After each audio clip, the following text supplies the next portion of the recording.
Fikri.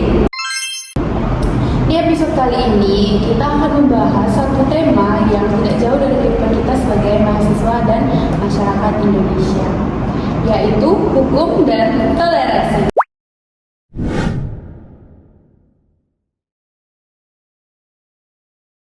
Indonesia dikenal sebagai negara yang banyak memiliki suku, bahasa, agama, dan budaya. Itu menjadi kekayaan bangsa Indonesia, tapi keberagaman ini dapat menimbulkan konflik jika tidak disikapi dengan baik. Apakah hukum saja sudah cukup untuk menjaga kerukunan masyarakat Indonesia, ataukah toleransi juga menjadi kunci utamanya? Langsung saja kita bahas.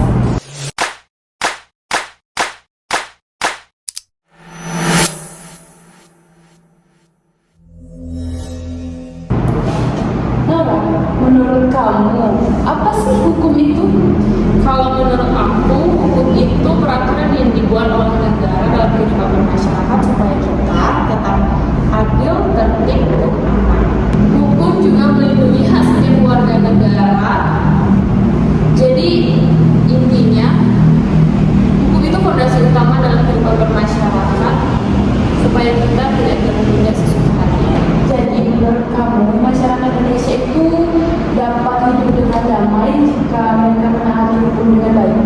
Iya, karena kalau kita semua menaati peraturan hukum yang ada di Indonesia ini, angka pelanggaran dan konflik akan jauh lebih berkurang.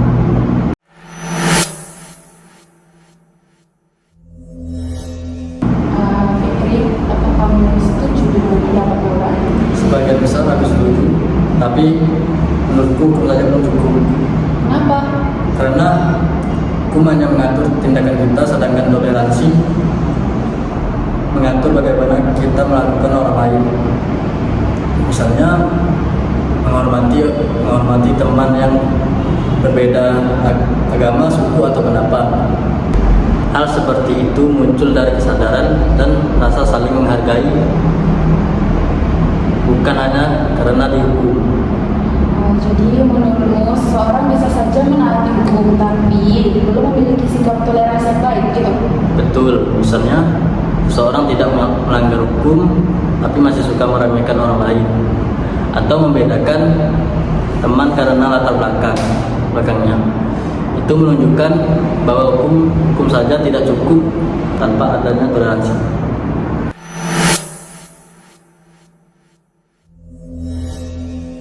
Keisha, menurut kamu bagaimana kondisi Indonesia sekarang? Apakah hukum dan toleransi sudah berjalan dengan baik? Menurut aku masih ada tantangan.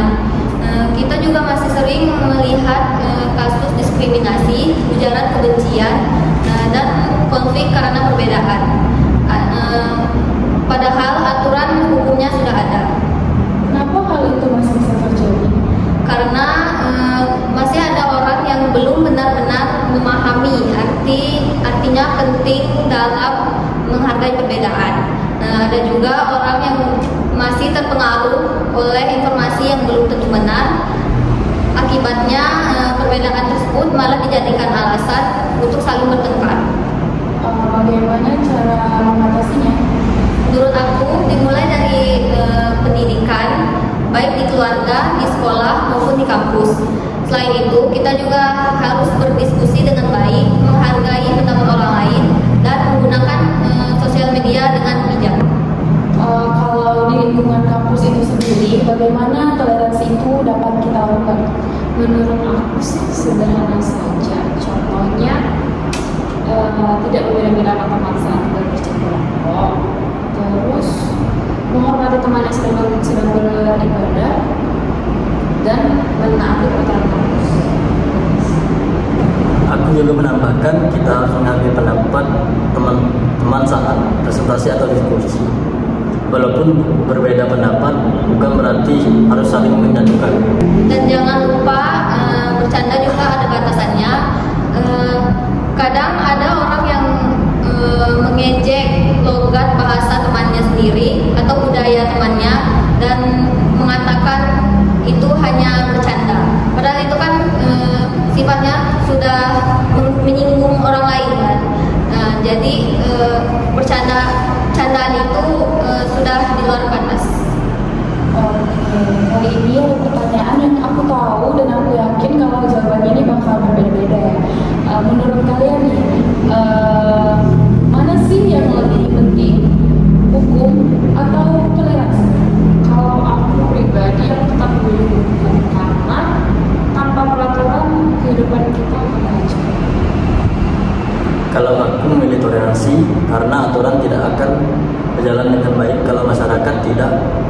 memiliki kesadaran untuk saling menghormati.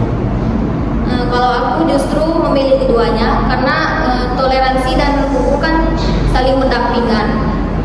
Toleransi tujuannya untuk menjaga persatuan, sedangkan hukum tujuannya menjaga keadilan. Berbeda-beda ya, tapi justru dari perbedaan pendapat ini kita bisa belajar bahwa diskusi yang baik dapat dilakukan dengan saling menghargai.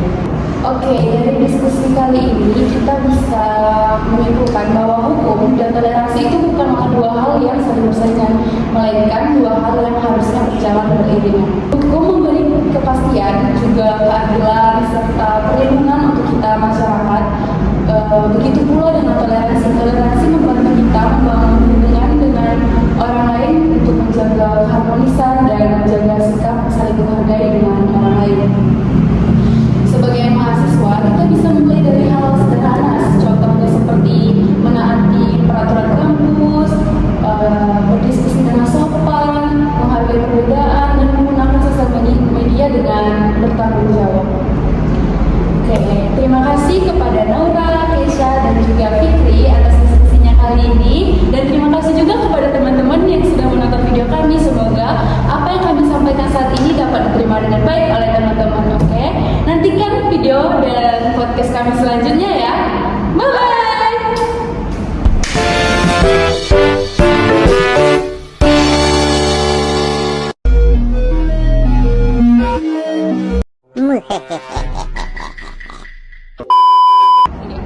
Halo teman-teman, bisa lebih semangat. Halo, belum sabar.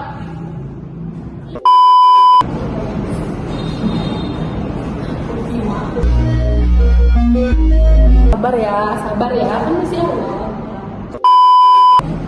Gak mau pun aja sehat dikit ya. 2 hours later. Pak, ada tugas. Pasti pula. Oke. A few minutes later. 6-7 lama-lama. 24 hours later. Menjadi 1 week later. bye.